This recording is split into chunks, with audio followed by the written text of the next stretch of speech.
Whether your glass is half full or half empty, we have help. Anthony Robbins is a peak performance coach and motivational speaker who's helped millions of people get through their own personal tough times. Tony, it's good to have you here. Good morning. Thank you, Matt. Let me talk about fear right off the bat. Fear of not being able to make ends meet, provide for your family, fear you're going to lose your job or your home or a combination of the two. How do you tell people to deal with the emotion of fear? I think people have to educate themselves as to what's really happening right now. We are going through a transition. It's a season, and every generation has faced some pretty tough seasons at some stage. Some do it at a very young age, some do it at an older age. And we talk about the Great Generation. If you were born in 1910, by the time you're 20 years old, you were in the Great Depression. When you were 30, you were in World War II.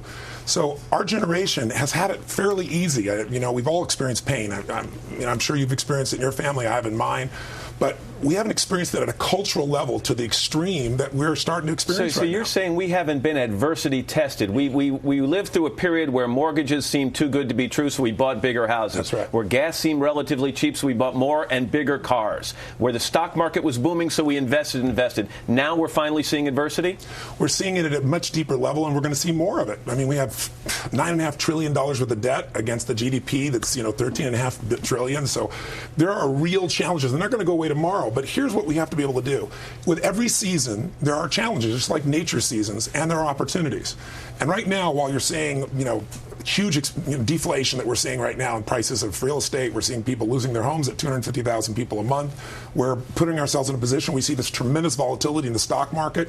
But at the same time right now, commodities, oil, gold, foodstuffs are exploding. They're in a bull market. Right now, if you try to use the U.S. dollar over in Europe, you get to see that, it's dropped by 40%. But if you took that same money and you're investing in Vietnam, even if you're just a little investor just getting going, your money goes a long way and you're in an economy that is growing at a different rate. I like your concept of looking for the bright side, the opportunity, as you put it. But if the guy's calling you at night as you're sitting down to have dinner and he's trying to collect on the bills and you're worried about losing your benefits at work, it's tough to look outside your immediate misery and see opportunity. So how do you coach people to do that? How do they get over that hump? You have to train yourself emotionally and mentally. It's like anything else. People have a habit. When 911 happened, I was together with about 2,500 people from 45 countries. It hit. We got the phone call at 3 in the morning. We're actually in Hawaii. And I had about 110 different people from the financial district here. Many people live there. So 65 people plus had lost their entire business, all their friends, all their family. What happened that day is you saw people's emotional fitness.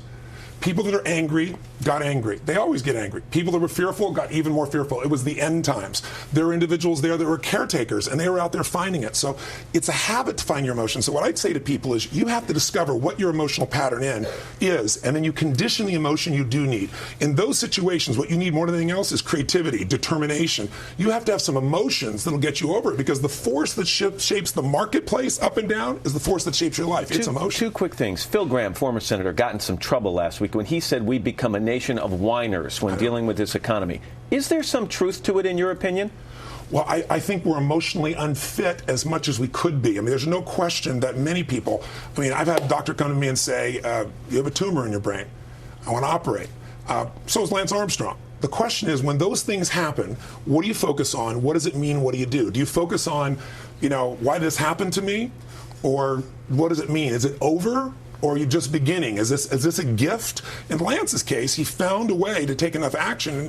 After you deal with cancer, you look over at somebody on a bicycle, and it's pretty easy. He wins 7 of these in a row. So if we're supposed to get in this emotional good shape earlier on in our lives, is there an opportunity here, Tony, for parents? Families are going through a hard time. Parents of kids, and I'm talking about 10, 12, 14-year-old, not 3, 4-year-olds, to be honest and open with their kids and talk to them openly about what the family's facing and what people in this country are facing, so that they don't go on thinking money grows on trees? Well, I think here's what's really great. We're going to become emotionally fit because we have to. Necessity is there. But the thing that will give people hope is not positive thinking, it's role models. Sir John Templeton is one of my heroes. I interviewed him not long ago, and he just passed away, as you probably know, about a week ago. And here's a man who started with nothing in 1939. Hitler is invading, and he went out at that time and said, maximum pessimism is when you can do the best. This is when you can grow. He went out and he took stocks here in the U.S. that were on the floor and got them for $1 each, borrowed $10,000, and built the basis of a multi-billion-dollar empire. Today, even though he's passed, he has this foundation that's about $1.5 billion endowment. It gives away $70 million a year, and it's all because this man, when Japan after the war went to the floor, that's where he went. So when Brazil and when South America's inflation was going crazy, that's where he went. When no one went to China, that's where he went. If you go to where maximum pessimism is, you can shift it. But with your kids, they're going to have to change. They don't have a choice. And that's what's going to make us stronger. Necessity is going to make it happen. We can step up, though, by modeling. And one last thing. Quickly, finding a way to get outside yourself. When things are the worst for you, there's always somebody doing worse. 2/3 or almost a little more than half this planet lives on $2 a day. We're stronger than we think we are, and we can train ourselves to be able to take advantage of the tough times. Tough for us, but there, for the grace of God, there's someone else in a worse situation. And if you help them, it changes you too. Tony Robbins. Tony, thanks. Good to have you here. For more tips from Tony, you can visit our website at todayshow.com. It's now 16 after the hour. Here's Ann.